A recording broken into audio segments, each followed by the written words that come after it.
안녕하세요. 일생입니다. 아마 제목 보고 짐작하신 분들도 계시겠지만 이 책은 저자가 한 40여 년 동안 출판계에 몸담아 일하면서 얻어진 겪은 과정들, 경험들, 그리고 그와 더불어 얻어진 지혜, 그리고 앞으로 출판업계를 또 어떻게 이끌어갈 것인가에 대한 어떤 조언들로 이제 구성되어 있고요. 잡지라는 단어조차 생소하게 들릴 정도로 잡지를 언제 제가 마지막으로 봤었는지 가물가물합니다. 그래서 예전에 패션 잡지를 주로 즐겨보고는 했었는데 그것도 정말 옛날 일 같아요. 요즘에는 스마트폰으로 검색하면 제가 원하는 정보는 다 얻을 수 있잖아요. 저뿐만 아니라 아마 많이 그럼에도 불구하고 열심히 살아남고 있는 잡지가 있습니다. 또 학교 도서관 저널이라는 잡지가 있는데 감사하다는 생각을 계속 했어요. 학부모님들 공감하시겠지만 내 자녀 책 많이 읽었으면 좋겠잖아요. 학교 도서관 이용을 제발 많이 해라. 저는 약간 이렇게 아이들에게 계속 좀 푸시하는 타입이에요. 다른 공부는 그냥 알아서 열심히 해주기를 바라는 마음인데 책만큼은 제가 좀 아이들에게 푸시를 합니다. 학교 도서관 정말 시간이 나는 대로 이용 많이 해라. 학교 도서관이 되게 잘 돼 있잖아요. 학교마다 좀 이렇게 정도의 차이는 있겠지만 저희 아이가 다니는 학교 도서관은 잘 돼 있는 편입니다. 그냥 만족하는 편이에요. 이것도 뭐 개인 차는 있을 것 같아요. 뭐 불만족하시는 분들도 계시겠지만 저는 만족합니다. 그런데 이 좋은 환경이 만들어지기까지 뒤에서 수많은 분들이 노력을 많이 하셨더라고요. 저는 이게 당연한 줄 알았어요. 왜냐하면 저는 처음부터 좋은 환경 속에서 아이들 이렇게 책을 읽혀 나가고 있는데 생각해 보니까 이게 처음부터 좋은 게 아니구나. 이게 많이 개선된 환경이었구나. 많은 분들이 수고하고 노력해서 이런 환경이 이루어졌고 그래서 내가 이렇게 학교 도서관을 유용하게 이용할 수 있구나. 그런 부분도 많이 깨닫게 되었습니다. 아이들이 어려서부터 책을 읽어야 하는 이유에 대해서 여기서도 계속 강조를 하고 있어요. 물론 이 말은 여러분 수없이 많이 들으셨을 거예요. 어려서부터 독서해야 된다. 책 읽어야 된다. 뭐 유튜브만 봐도 강의 계속 나오고 있고 또 책 좋아하시는 분들은 책에도 수없이 이야기하고 있거든요. 근데 각자의 또 이제 생각하는 것들이 다르듯이 또 여기에서 어려서부터 왜 책을 읽어야 되는지 또 저자가 계속해서 강조를 하는데 거기에 대해서 저도 생각이 이렇게 또 다르게 트이더라고요. 그래서 이 정보가 넘치는 시대에서 우리 아이 책을 어렸을 때부터 읽어야 하고 이런 것들이 나중에 대해서 왜 도움이 되는지 이런 부분에 대해서도 이제 또 많이 나와 있기 때문에 학부모님들께도 추천드릴 수 있는 책인 것 같아요. 읽으면서 좀 욕심 같아서는 다 읽어드리고 싶지만 그래도 중요하다고 생각되는 부분만 꼽아서 여러분께 읽어드릴 건데요. 저 정말 열심히 읽었어요. 보이세요? 한번 읽어드리도록 하겠습니다.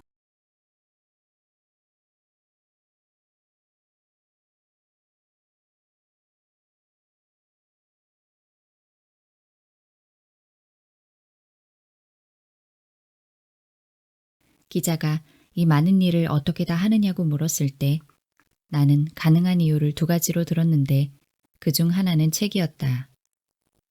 많은 결정을 하려면 판단력과 순발력이 있어야 하는데 그 답은 책에 있다. 책엔 모든 것이 있다. 열심히 읽다 보면 아이디어가 떠오른다. 책은 한 사람의 인생을 완전히 뒤집어 놓기도 한다는 점에서 폭력적인 미디어일 수 있다. 가난하고 가진 것 없는 나에게 책은 모든 것을 가르쳐 줬다. 책을 읽고 블로그에 쓰면 데이터베이스가 되고 그것이 다시 책으로 나온다. 한때 나는 시대의 흐름을 읽으려고 일본에 자주 갔다. 당시 한국의 대형 서점은 광고료를 받고 판매대 자리를 팔았다. 독자가 진정 원하는 책이 아니라 출판사가 팔고 싶은 책만 진열되어 있기에 흐름을 읽기 어려웠다. 일본에 갈 때면 이케부쿠로에 있는 중쿠 도서점에서 온종일 살았다. 지하 2층, 지상 8층짜리 건물인데 8층에서부터 한 층씩 내려가면서 책을 살폈다. 젊은 나이였지만 종일 서 있으려면 힘들었다. 그러면 구석에 주저앉아 책을 읽기도 했다. 그러다 출판 흐름에 대한 답을 얻으면 몸이 날아갈 듯 편해졌다. 나는 그 서점에 갈 때마다 100만 원가량의 책을 사곤 했다. 그게 나의 식량이었다. 앞에 인터뷰에서 나는 영등포구 당산동에 있는 아파트는 문고리만 빼고 나머지는 모두 은행 소유라고 말했다. 정말 열심히 일하는데도 빚은 갈수록 늘었다. 은행 빚만 있는 것이 아니었다. 내가 하는 일이 잘 되기를 바라는 이들이 개인적으로 빌려준 돈도 적지 않았다. 이자를 주지 않아도 되는 돈이었지만 심리적 부담은 엄청났다. 문화일보와 인터뷰를 한 이듬해인 2016년 3월에 이런 나를 결정적으로 도와준 귀인이 나타났다. 바로 알파고다. 알파고가 이세돌과 바둑을 두고 난 뒤 상황이 크게 달라졌다. 예상과는 달리 이세돌은 5번의 대국 중 1번만 승리를 거두었고 그때 보여준 인간만이 둘 수 있는 한 수로 인해 인간다움이나 인공지능에 대한 사람들의 관심이 크게 높아졌다. 이후 학력보다 상상력이 중요하다는 이야기를 모든 언론에서 떠들자 학교나 가정에서는 세상이 바뀌었다는 것을 절감하게 되었다. 그 바람에 학교 도서관 저널의 발간 취지와 중요성이 부각되면서 발행인인 나에게 강연을 요청하는 학교도 많았다. 다음은 학교 도서관 저널 창간호에 실린 세상을 살아가는 역량, 학교 도서관에서 기르자의 전문이다. 우리 시대 가장 유명한 발명가 가운데 한 사람인 레이 커즈와일은 1976년 종이 자료를 영상으로 변환하는 CCD 스캔 기술, 영상 문자를 판독하여 텍스트로 변환하는 광학 문자 인식 기술, 텍스트를 음성으로 읽어내는 텍스트 음성 합성 기술 3가지를 결합한 커즈와이 읽기 기계를 발명했다. 컴퓨터로 인쇄 문자를 읽는 기술은 스마트폰 같은 휴대전화에까지 도입되어 이제 모든 자료를 텍스트로 보관하면서 읽거나 듣는 일이 일상적인 것이 되었다. 기술 발달은 도대체 어디까지 나아갈까? 레이 커즈와일은 기술이 인간을 초월하여 양자가 합한 제3의 존재가 되는 특이점에 곧 도달할 것이라는 충격적인 예언을 내놓기도 했다. 특히 나노기술은 무한대로 발달하고 있어 우리는 인류가 생산한 모든 정보에 언제 어디서나 즉각 접근할 수 있게 될 것이다. 이런 마당에 정보를 기억하고 보관하는 일은 전혀 장점이 되지 못한다. 이제 주어진 정보를 엮고 해석하여 자기만의 이야기를 만들어내지 못하면 경쟁에서 즉각 도태될 수밖에 없다. 그런데 그런 능력은 주입식 교육 시스템에서는 결코 키워지지 않는다. 그것은 어려서부터 다양한 책을 읽으며 상상하는 능력을 키운 사람만이 갖출 수 있다. 게다가 외부로 읽기와 쓰기가 연동된 시대가 돌아왔다. 본래 조선시대만 해도 사대부에게 있어 쓰기는 생존을 위한 필수적인 기술이었다. 과거 시험은 잘 써야만 통과될 수 있었고 잘 쓰기 위해서는 무조건 많이 읽어야 했다. 그러다 대중 저널리즘의 등장 이후에 소수의 쓰기와 다수의 읽기 체제가 굳어졌던 것이다. 그러나 최근 누구나 무엇을 죽으라고 쓰는 시대가 완벽하게 부활하고 있다. 휴대전화 문자나 이메일, 트위터 등에다 무엇이든 잘 써야만 한다. 기업에서 도태되지 않기 위해서는 기획서 한 장이라도 잘 써야 한다. 인터넷 블로그에 좋은 글을 쓴 사람은 종종 메이저리그 스타가 되기도 한다. 블로그에 글을 쓴다는 것은 종이책으로 출판되는 것이나 다름없다. 앞으로 개인은 이렇게 읽기와 쓰기와 출판이 연동된 삶을 살아야만 한다. 하지만 지금의 시대는 조선시대와는 현격하게 다르다. 조선시대에는 사서오경 같은 극히 한정된 텍스트를 마르고 닳도록 읽기만 해도 과거라는 관문을 통과할 수 있었지만 지금은 날로 증가하는 무수한 텍스트를 연결하여 읽으면서 자신만의 장점, 다르게 말하면 차이를 드러내야만 한다. 그런데 지금의 교육 과정을 감안하면 그런 능력은 우수한 대학을 졸업한다 해서 결코 저절로 키워지지 않는다. 이미 지식을 단순하게 암기하는 공부만으로 시험 성적을 잘 내는 데만 익숙했던 사람들이 사회에서 부적응자로 도태되는 일이 다반사인데 앞으로는 그런 체제가 더욱 강화될 것이다. 이제는 대학 졸업장이나 석 박사 학위보다도 어떤 역량을 갖췄는가가 더욱 중요하다. 한 번의 직업 선택이 중요한 것이 아니라 어떤 직업을 선택해도 성공할 수 있는 능력을 갖춰야만 한다. 정보에 대한 접근 능력이 아무런 경쟁력이 되지 않는 시대에는 정보를 끄집어내어 주관적인 의미를 부여하여 가치를 발생시킬 수 있는 능력의 소유자여야 시대를 주도할 수 있다. 이런 능력 또한 어려서부터 책을 많이 읽으며 중요한 부분만 남겨놓고 나머지는 망각하는 능력, 즉 콘셉트를 뽑아내는 훈련을 제대로 한 사람만이 갖출 수 있다. 역량을 갖추기 위해서는 그래서 책 읽는 환경이 더욱 중요하다. 웹에서 검색을 통해 얻을 수 있는 정보는 이미 누군가가 상상력을 발휘한 것일 뿐만 아니라 질을 보장하기도 어렵다. 책의 가치는 편집력에 있다. 행간과 여백까지 배려한 책을 읽어야만 역량을 확실하게 갖출 수 있다. 그것도 불규칙하게 놓여있는 수많은 책을 함께 읽으며 자신만의 차이를 만드는 일을 어려서부터 할 수 있을 때에야 비로소 제대로 갖출 수 있는 것이다. 그러기 위해서는 무엇보다 늘 수많은 정보에 접근할 수 있는 환경이 필요하다. 그것은 바로 도서관이다.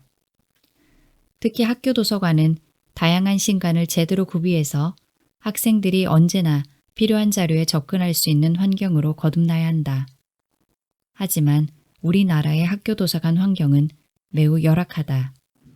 학생들에게 자신이 무엇이 부족한지를 깨닫게 하고 그런 결핍을 채우는 이정표를 안내해줄 사서교사 또한 너무 적다. 이런 열악한 환경을 개선하는 데 앞장서기 위해 우리는 학교 도서관 저널을 펴내기로 했다. 이 잡지에서는 학교 현장의 사서교사와 담당교사, 교육운동가, 독서운동 종사자, 출판 전문가, 평론가, 작가 등이 참여하여 어떤 책을 어떻게 읽어야 하는가에 대해 말하고자 한다. 이 잡지를 창간하기까지 시간이 너무 짧았다. 체제를 갖추고 바람직한 지면을 어떻게 꾸려야 할지 충분한 토론을 벌이지 못한 것에 대해 많이 아쉬움이 남는다. 이 부족함은 독자 여러분과 함께 가고자 한다. 학교 도서관 저널을 창간할 즈음 나는 저장의 시대에서 망각의 시대로라는 제목으로 강연을 꽤 했다. 인간은 정보의 저장, 보관, 이동에 있어서는 기계를 이길 수 없다. 컴퓨터는 스스로 삭제하지 못한다. 핵심만 남겨놓고 나머지를 버리는 능력은 없다. 핵심을 파악하는 능력은 독서를 통해 길러진다고 했다. 그런 능력을 키워서 아무도 걷지 않는 나만의 오솔길을 찾아야 한다고 외치곤 했다. 물이 들어올 때 노를 저어야 했다. 2016년 6월 이미 발표한 칼럼을 모아서 인공지능 시대의 삶, 어른의 시간을 서둘러 펴냈다. 이세돌과 알파고의 대국 훨씬 이전부터 인공지능의 발달에 대한 우려의 목소리가 높았다. 기계가 인간을 대체하면서 일자리가 사라질 것이라는 테크놀로지 실업에 대한 공포나 현재 고소득 직종들이 몇 년 안에 사라질 것이라는 예언은 젊은 세대들에게 패배감을 심어주기에 충분했다. 이 책에는 이러한 시대를 살아내기 위해 우리가 무엇을 준비해야 하는지를 이야기한 칼럼들을 모았다. 이 책을 출간하면서 다시 강연 요청이 늘어났다. 나는 강연하는 장소에 일찍 도착해 미리 분위기를 파악하는 버릇이 있다. 2016년 여름, 김포의 한 중학교에서 인공지능 시대의 삶을 주제로 학부모 대상 강연을 하게 됐다. 미리 도착해 교감 선생님에게 강연을 들으러 오는 사람이 누구냐고 물었다. 99%가 아이들 엄마라는 대답이 돌아왔다. 그래서 남편이 속을 썩이면 남편을 버리고 홀로 서는 법이라는 주제로 강연을 하려고 머릿속으로 생각을 다듬고 있었다. 결국 어떤 책을 어떻게 읽어야 한다는 내용이지만 말이다. 그런데 막상 강연장에 들어서니 아빠가 거의 절반이었다. 급변한 세상에서 아이들의 미래를 고민하는 것은 비단 엄마만의 문제가 아니었던 것이다. 부모들이 총동원될 만큼 당시 인공지능과 교육, 책 읽기에 관한 문제는 뜨거운 화두였다. 이런 분위기 속에서 학교 도서관 저널이 각광을 받으며 2016년 잡지는 처음으로 흑자 전환을 이뤘다.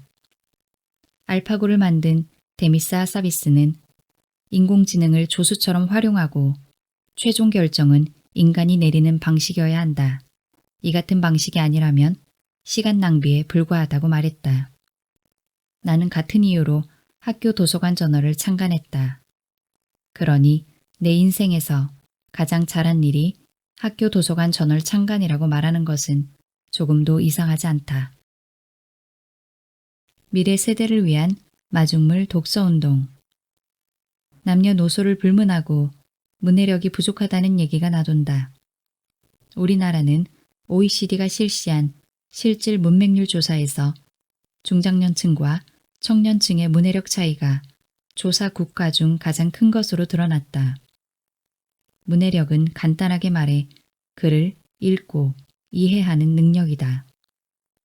인문학자 김성우는 문해력이란 무엇인가 기획회의 573호에서 문해력에 조응하는 영단어 리터렉시를 옥스포드 영어사전은 크게 두 가지로 정의한다고 설명한다. 글을 읽을 수 있는 자질, 조건 또는 상태, 읽고 쓰는 능력, 또한 특정 공동체, 지역, 기간 등에 있어 읽고 쓰는 능력이 미치는 범위와 확장된 사용의 경우 특수한 주제나 미디어를 읽어내는 능력, 특정 영역의 역량이나 지식이 그것이다. 그는 문해력에 대한 여러 논의들은 우리 각자의 몸으로 수렴되어야 한다. 책을 몇 권 읽었는가, 어떤 시험에 합격했는가, 학력을 얼마나 쌓았는가 등은 문해력의 기준일 수 없다. 문해력은 우리의 몸이 세계와 어떻게 만나는가, 다른 몸과 동식물을, 대지와 바다를 어떻게 대하는가, 그 과정에서 우리 자신은 어떻게 변화하는가로 증명된다. 문해력은 숫자로 서류에 기록되는 것이 아니라 몸을 통해 마음과 세계에 새겨진다. 문해력은 결국 실천하는 몸의 운동으로 명사가 아닌 동사로 이해되어야 한다고 결론을 내린다. 문해력은 어려서부터 책을 읽으면서 키워진다. 특히 그림에서 글로 넘어가는 시기가 중요하다. 미래의 학교에서는 티칭이 사라지고 학습하는 러닝이 대세가 될 것이라고 보았다. 교사의 역할은 인공지능을 활용해 자발적인 러닝을 하는 학생을 도와주는 코치 혹은 프로듀서로 바뀔 것이라고 말이다. 따라서 학교 교육은 평생 써먹을 지식을 가르치는 것이 아니라 평생 학습하는 방법을 알려주어 아이들로 하여금 급변하는 세계에 적응할 수 있도록 만들어주는 방식으로 변해야 한다. 방대한 정보에 언제 어디서든 자유롭게 접근할 수 있는 유비쿼터스 세상을 사는 호모 스마트쿠스의 고민은 무엇일까? 스마트폰이라는 화수분만 마련하면 무릉도원을 거니는 듯 즐길 수 있는 세상이다. 그런 정보화 사회라는 말을 만들어낸 우메사오 다다오는 정보가 하늘에 떠 있는 별과 같다고 말했다. 요즘 대도시에 사는 사람들이 별을 보는 일이 있기나 한가. 휴가차 떠난 시골에서 옆에 앉은 애인에게 이 별은 나의 별, 저 별은 너의 별 하며 가만히 있는 별을 일부러 끄집어내어 일일이 의미를 부여해야만 비로소 가치가 발생한다. 우리는 평상시 폭발적으로 증가하는 디지털 정보의 존재를 일일이 알지 못한다. 누군가 우연히 알게 된 정보에 의미를 부여해야 가치가 발생하는 것과 같은 이치다. 지금 객관적 지식보다 필요한 것은 주관적 맥락 잡기다.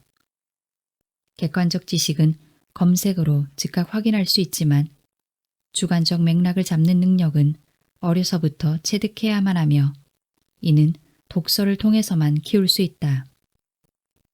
나는 중고등학생들에게 강연할 때 여러분 책을 함께 읽으면 무엇이 좋아요? 라고 질문하곤 한다. 그러면 사람마다 생각이 다른 걸 알게 돼요 라고 대답하는 학생이 있다. 하나의 답을 강요받는 학생들이 느끼는 생각의 차이, 이것이 바로 상상력이다. 상상력은 무에서 유를 만드는 것이 아니라 드라마에서 주인공과 악당의 차이까지는 아니더라도 등장인물의 사소한 차이에서조차 우리는 많은 상상을 한다. 그래서 학생들이 같은 책을 함께 읽고 토론하는 일은 무엇보다 중요하다고 생각한다. 인공지능과 경쟁해야 하는 인간은 문제 해결을 위해 이견을 듣고 협력하는 힘을 키워야 한다. 그런 과정에서 평생을 살아가는데 도움이 되는 지혜를 얻을 수 있다. 상상력은 타인의 생각을 추론해낼 수 있는 사회적 지능이기도 하며 정보를 연결해 새로운 지식을 만들어내는 편집력이 되기도 한다. 이미 학교 현장에서는 경쟁이 아니라 협력해서 과제를 해결하는 능력을 키워주는 교육을 중시하고 있다. 이렇게 인간은 새로운 기술에 종속되는 것이 아니라 그 기술을 활용해 자신을 한 단계 업그레이드 시킨다. 그리고 이런 흐름은 인류 5천년의 역사에서 한 번도 바뀌지 않았다. 읽기와 쓰기는 같이 흘러간다. 잘 쓰려면 잘 읽어야 한다. 읽기 능력을 키우려면 완성된 글을 읽고 생각을 가다듬는 훈련을 해야 한다. 그 훈련은 학습이 아닌 놀이가 되어야 한다. 지금 학생들은 엄청나게 읽고 쓴다. 그들이 소셜미디어에 올리는 글만 해도 어마어마하다. 다만 그들이 읽고 쓰는 글은 주로 단문이다. 소셜미디어에는 짧게 쪼개진 파트워크형 정보가 넘친다. 검색해서 정답을 즉각 찾아내는 일만 반복하면 통합적 사고가 어려운 인간이 되고 만다. 사유할 수 없는 아이들에게 미래가 있을까? 그러니 학생들은 완성된 글을 함께 읽고 서로의 생각을 나누는 훈련을 할 필요가 있다. 나는 그것을 마중물 독서라고 불렀다. 새로운 기술이 등장하면 새로운 욕구와 가치가 창출되기 마련이다. 그러니 기술을 지나치게 두려워할 필요는 없다. 문제는 정보의 양이 폭발적으로 증가한다는 사실이다. 혹자는 2030년이 되면 정보의 양이 3일 만에 2배씩 늘어날 거라고 했다. 하지만 이미 3시간 만에 2배씩 늘어나는 것만 같다. 그렇게 늘어난 정보를 활용해 장사를 하려는 대형 플랫폼도 생겨났다. 구글이 2000년에 시작한 구글 프린트가 대표적이다. 구글 프린트는 세계 주요 대학 도서관 및 공립중앙도서관과 협약을 맺은 뒤 지금까지 인류가 생산한 모든 종이책을 디지털화하는 작업을 추진하고 있다. 도서관 운영자들은 고대 알렉산드리아 도서관 시절부터 전 세계 책을 한 장소에 모은 거대 도서관을 꿈꿔왔다. 그 꿈을 실현하는 것이 바로 구글 프린트라 할 수 있다. 구글의 목적은 인류가 생산한 모든 정보를 한자리에서 읽을 수 있게 만들려는 것이다. 인간 복제까지 꿈꾸는 마당에 방대한 자금과 기술력을 가진 구글이 이것을 만들어내지 못할 이유는 없다. 구글의 강력한 경쟁자인 아마존 킨들의 기획자로 참여한 제이슨 머쿠스키가 무엇으로 읽을 것인가에서 밝힌 것처럼 아마존의 꿈은 모든 책을 하나로 연결한 한 권의 책이다. 인류가 생산한 모든 책을 하나로 연결한 이 책은 본문과 주석과 비평과 댓글마저도 연결된다. 게다가 다른 모든 문화와도 연결된다. 이미지와 비디오, 오디오, 게임과 소셜 네트워크 대화까지 모두 포함된다. 독자는 거대하고 방대한 이 책에 자유롭게 접근할 수 있다. 한 권의 책의 비즈니스 모델은 유틸리티 모델이다. 전기나 물, 가스처럼 누구나 자유롭게 이용하면서 쓴 만큼 사용료를 내면 그만이다. 구글과 아마존의 꿈은 단순해 보인다.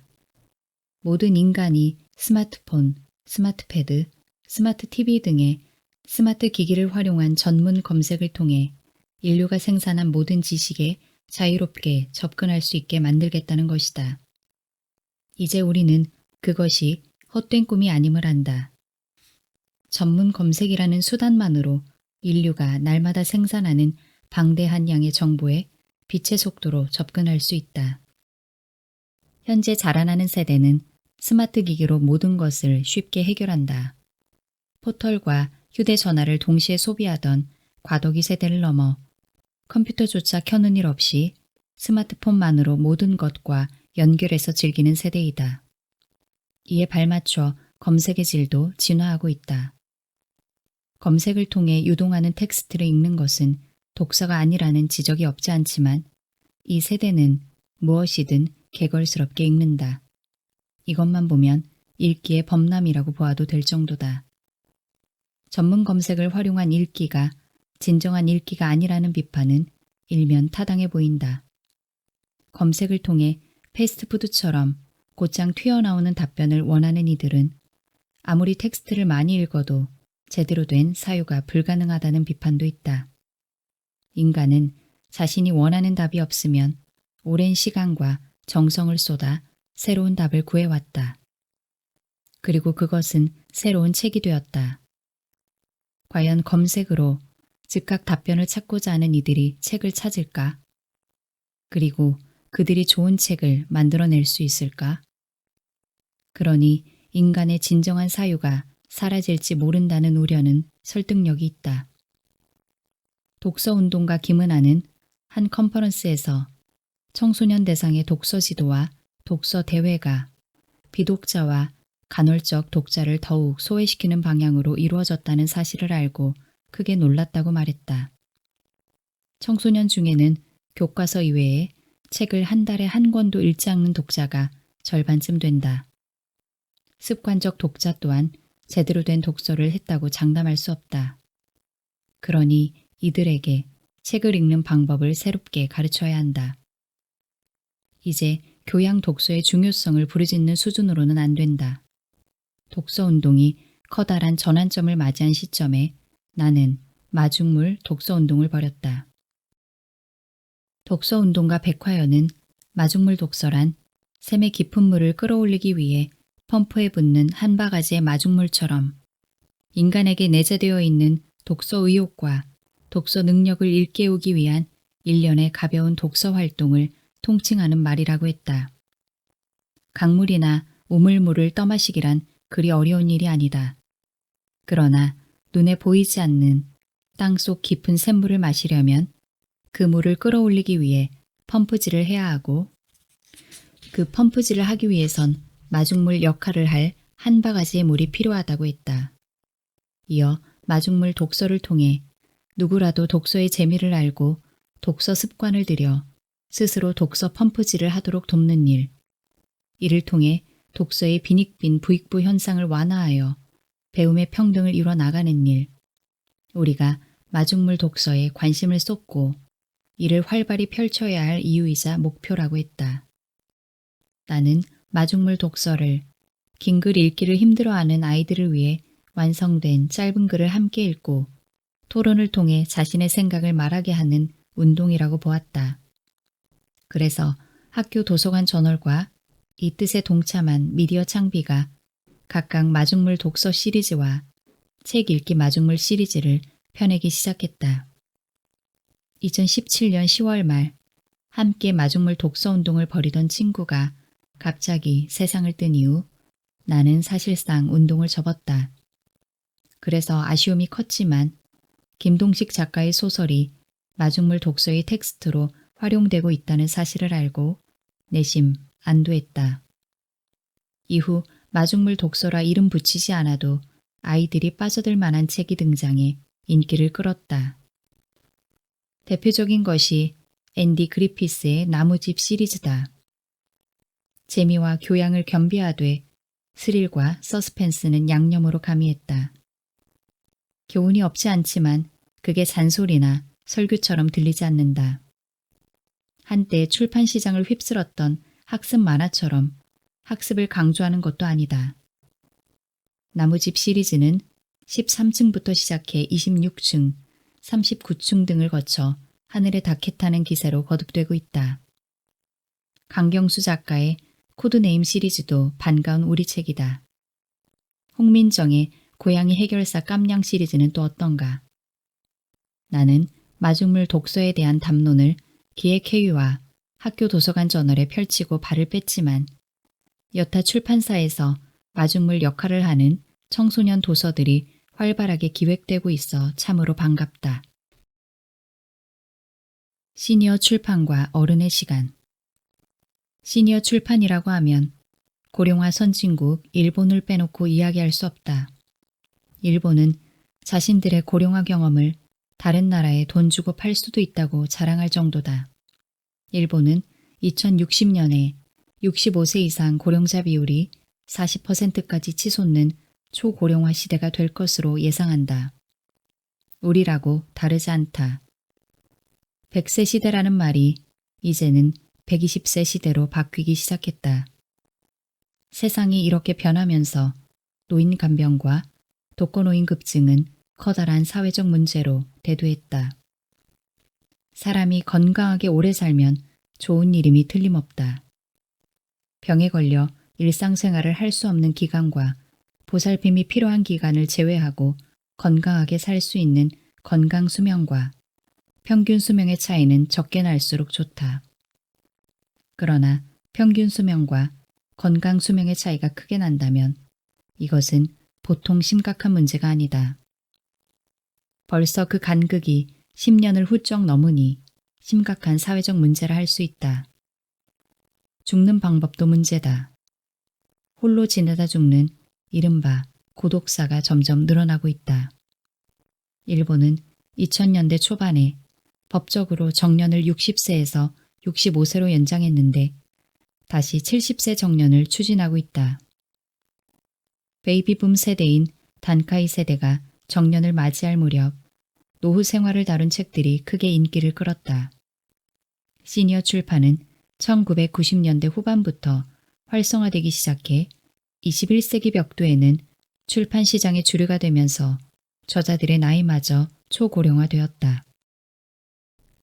2008년 무렵만 해도 청장년층에 대한 출판 담론은 없지 않았다. 그해 일본의 신조어 1위가 아라포였다. 어라운디 포티를 일본식으로 만든 주어로 40쯤의 여성이 출판 시장의 주요 타깃이었다. 서점의 잡지 코너에는 아라포를 타깃으로 한 여성지 삼총사, 쇼가쿠칸, 슈에이사, 고분샤가 중심에 놓여 있었다. 새 잡지는 소중한 마리솔 이야기라 불리기도 했다. 일과 결혼, 출산과 취미 등 인생의 선택지를 비교적 자유롭게 선택하는 아라포 세대는 일과 결혼이라는 양자택일에서 벗어난 최초의 세대였다. 전대미문의 삶의 방식을 보여주는 최첨단 세대이자 새로운 삶의 방식에 맞서 버둥거리며 고뇌하는 세대로 여겨졌던 아라포를 마지막으로 젊은 여성에 대한 담론은 사실상 사라졌다.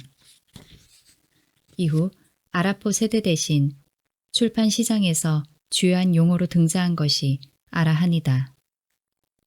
어라운드 헌드레드를 뜻하는 주어의 시발점이 된 책은 2015년에 출간된 시노다 도코의 103세가 돼서 알게 된 것이다. 이 책은 1913년에 태어난 노인이 때로는 다정하게, 때로는 엄하게 인생을 살아가는 법과 즐기는 법을 알려준다. 영국 대형 박물관과 미국 메트로폴리탄 미술관에서 그의 작품을 소장하고 있을 만큼 유명한 수묵추상 화가라는 명성도 작용했다. 혼자 살며 자유롭고 독립적인 삶을 추구했던 그녀는 100세가 넘어서도 전시회를 열며 왕성한 활동을 펼쳤다.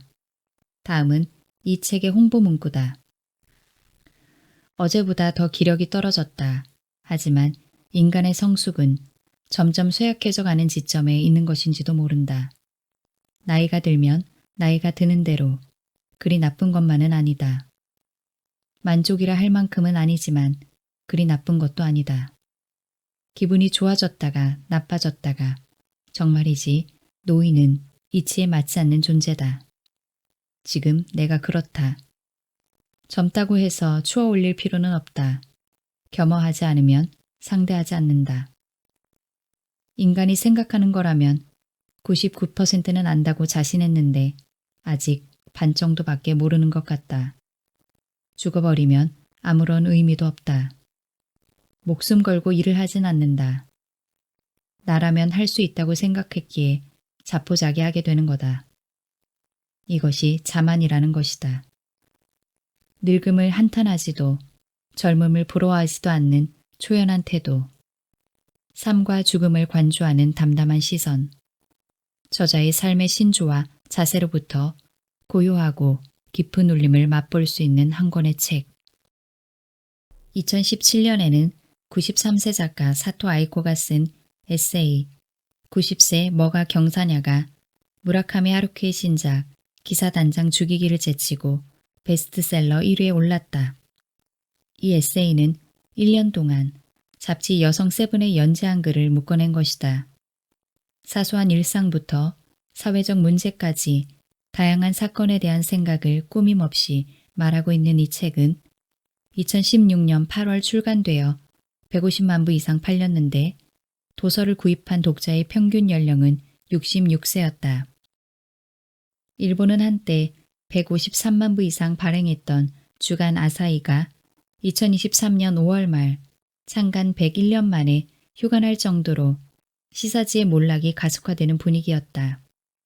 이렇게 잡지의 매출이 급격하게 감소하는 상황에서도 돌풍을 일으킨 잡지는 코믹 잡지를 제외하고 발행 부수가 가장 많은 하루메쿠였다.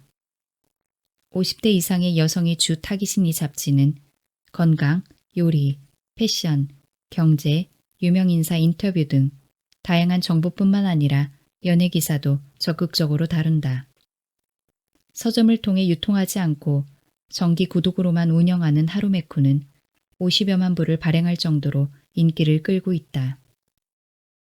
2009년부터 어머님을 모시던 나는 2015년 무렵 절반쯤은 100세 노인이 된 느낌이었다. 당시 한국에서도 문학의 다방면으로 노인의 약진이 눈부셨다. 2014년 8월부터 방영돼 인기를 끈 KBS 드라마 가족끼리 왜 이래의 주인공은 3개월 시한부 인생을 사는 60세 노인이었다. 2015년 초에 인기를 끌었던 영화 니마 그 강을 건너지 마오의 주인공은 98세와 89세 노부부였다. 1426만 명의 관객을 모은 영화 국제시장의 주인공 덕수는 고희를 넘긴 노인이었다. 존엄한 죽음을 이야기하는 책이 종합 베스트셀러에 오르기도 했다. 아툴 가완디의 어떻게 죽을 것인가가 대표적이다. 어르신들의 자서전, 회고록 쓰기 강좌가 늘어났고 한 지방지는 실버 문학상을 제정하기도 했다. 나는 고령화와 저출산, 사회안전망 체제가 가져온 고독사 등의 문제는 점점 심각해지고 있어 노인 담론이 절실하다고 판단했고 시니어 출판에 관한 시장도 성숙할 여건이 무르익었다고 보았다. 하여 한국 최초로 시니어 전문 브랜드인 어른의 시간을 설립했다. 어른의 시간은 첫 책으로 2015년 2월 초 히라야마류의 개호하는 아들의 시대를 아들이 부모를 간병한다는 것이라는 제목으로 바꾸어 펴냈다. 이 책의 해설을 쓴 우에노 치즈코는 간병을 블랙홀에 비유했다. 이 책을 펴내며 간병이 초고령화 사회에서는 누구나 겪는 고통이라는 사실을 절감했다. 어른의 시간은 이후 한 인간의 죽는 순간을 보는 것이야말로 그 사람의 진정한 모습을 제대로 평가할 수 있다고 말하는 김영수의 태산보다 무거운 죽음, 새털보다 가벼운 죽음과 33인의 죽음과 애도 이야기를 담은 당신은 가고 나는 여기 등을 연속해서 펴냈다. 나는 블로그에 어머님을 간병하는 과정에서 겪는 애환을 간간히 적었다. 그 내용을 편집자가 발췌해 펴낸 책이 나는 어머니와 산다이다. 우수 문학도서로도 선정된 이 책의 출간 덕분에 2015년 11월 24일에는 KBS 아침마당에 출연해 어머님과 함께 살아온 이야기를 들려주다 울고 말았다. TVN이 2016년 추석 무렵 창사 10주년 기념으로 방영한 다큐멘터리 4부작 판타스틱 패밀리에서는 노노 간병의 사례로 소개되기도 했다. 각종 방송 프로그램 출연 요청을 받으면서 한국 사회 역시 간병이 뜨거운 이슈라는 사실을 피부로 느낄 수 있었다. 나는 일본 단카이 세대와 한국 386 세대를 비교하는 글을 여러 번 썼다. 386 세대 출판인들은 1980년대에는 인문, 사회 분야 서적을 펴내며 이념적 자양분을 제공했고 1990년대에는 아동 출판과 청소년 출판의 입지를 개척했으며 21세기에는 인문, 사회과학 분야의 새로운 담론을 펼치는 한편 자기개발 시장을 한껏 키웠다. 우리 출판의 주역이었던 이들도 이제 시니어가 되었다. 한국 역시 시니어 출판이 성장할 여건이 무르익었음에도 불구하고 생각만큼 활성화되지 않는 이유는 무엇일까? 나는 시니어 세대를 유혹할 만한 담론이 아직까지 제대로 생산되지 못했기 때문이라고 본다. 시니어 세대가 죽음만을 기다리고 있는 세대가 아니라는 발상의 전환이 필요하다. 일본의 작가 무레 요코가 범람하는 노인의 섹스를 주제로 쓴 글에는 이런 이야기가 나온다. 어느 날 서점에 가니 열심히 책을 읽고 있는 70대 초반의 남성이 있었다. 차림새는 말끔했는데 그저 책을 읽고 있다고는 할 수 없을 만큼 기백이 넘쳐 흘러 내용에 몰두하고 있음이 역력했다. 무사도라든가 삼국지라도 읽고 있나 싶어 살짝 표지를 보니 알몸의 미나코였다. 연금생활 신세라 책을 살 수 없어 서점에서 서서 읽고 있는 것인지 책을 사서 집에 가져갈 수 없는 상황인 건지는 모르겠으나 보기 좋은 모습은 아니었다. 무레요코는 일본의 시니어 남성 잡지에 죽을 만큼 섹스 60세부터가 진짜 남자, 여자는 당신을 기다리고 있다. 60부터 다시 한번 중년 변태가 좋아. 젊은 여자를 품자. 이탈리아와 프랑스에서는 예로부터 죽을 때까지 섹스가 당연지사 등등의 제목이 넘치는 것을 비판하며 성을 부추기는 것도 적당히 했으면 좋겠다고 일갈했다.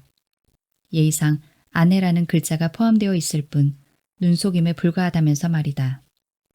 하지만 과연 그럴까? 우리는 이런 현상에서 시니어 세대의 진정한 욕망을 읽어야 한다. 단지 성생활을 이야기하는 것이 아니다. 그들의 진정한 욕망은 무엇일까? 그들의 진정한 욕망은 청년 세대와 다를 바가 없다. 그들의 원초적 욕망을 제대로 읽고 그들의 갈증을 해소해 줄 수 있는 다양한 분야의 책들이 출간되어야만 한다. 2023년은 386 세대의 상징인 58년 개띠가 65세가 된 해였다. 100만 명이 넘는 이들이 대부분 정년이 되어 은퇴했다. 우리나라의 65세 이상 노인 비중은 2019년 기준 전체 인구의 15% 가까운 1,000만 명에 육박했다. 2050년에는 65세 이상 인구가 39.8%까지 도달할 것이라는 전망도 나왔다. 이런 시대에 시니어 출판이 노화와 죽음 그리고 건강 문제만 다루는 것이 적절할까? 노인층을 상대로 한 책은 앞으로 안티에이징이 아닌 뷰티풀 에이징이나 엔조이 에이징의 정보를 담아야 할 것이다. 액티브 시니어들의 이야기를 다양하게 제공할 수 있어야만 한다.